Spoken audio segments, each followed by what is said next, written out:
एक महत्त्वाची राजकीय बातमी, शिंदेंच्या खेळीला धक्का देण्यासाठी भाजप रणनीती आखते असं दिसतंय।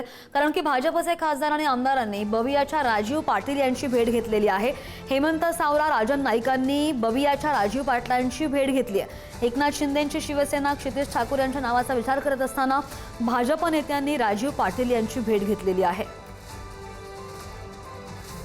या संदर्भात आपण आणखी जाणून घेणार आमचे प्रतिनिधी सुशांत सावंत आपल्या सोबत आहेत। सुशांत, विधान परिषदेच्या एक नावासाठी सुरू असलेली रस्सीखेच आपण पाहतोय, त्यामध्ये आता ठाणे विधान परिषदेसाठी राजीव पाटील यांची घेतलेली भेट काय नेमकं दर्शवते? सध्या आपण जर बघितलं असेल तर ठाणे विधान परिषदेसाठी भाजपही दावा करताय आणि एकनाथ शिंदेची शिवसेनाही दावा करताय। 2 दिवसापूर्वी एकनाथ शिंदेच्या शिवसेनेच्या गोटातून एक बातमी आली होती की चैतन्य ठाकूर यांचे चिरंजीव क्षितिज ठाकूर यांना ठाणे विधान परिषदेवर पाठवण्याचा निर्णय एकनाथ शिंदे घेऊ शकतात आणि तशा हालचाली देखील सुरू झाल्या होत्या। चैतन्य ठाकूर यांनी देखील तसं बोलून दाखवलं होतं।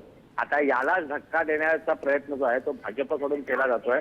आपण पाहिलं असेल तर बहुजन विकास आघाडीचे प्रमुख नेते मानले जातात, ज्यांच्यामुळे अर्थात बहुजन विकास आघाडी खऱ्या अर्थाने वाढली असं म्हटलं जातं। ते राजीव पाटील आता भाजपच्या वाटेवर आहेत आणि त्यांना ठाणे विधान परिषदेतून भाजप उमेदवारी देऊ शकतं अशी देखील चर्चा आहे।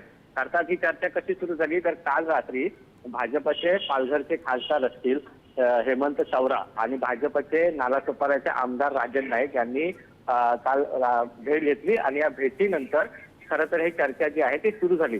अर्थात जर एकनाथ शिंदेनी क्षितिज ठाकूर यांना उमेदवारी दिली तर भाजप देखील बहुजन विकास आघाडीचा नेता फोडून कुठेतरी एकनाथ शिंदेना धक्का देण्याच्या तयारीत आहेत आणि हे असं झालं तर बहुजन विकास आघाडीची जी महापालिकेत सत्ता आहे त्याला देखील सुरुंग लागू शकतो। कारण भाजप काही जागांनी मागे आहे। अर्थातच जर बहुमत भाजपला गाठायचं असेल जर महापालिकेत तर बहुजन विकास आघाडीचे नगरसेवक जे आहेत ते भाजपला फोडावे लागेल।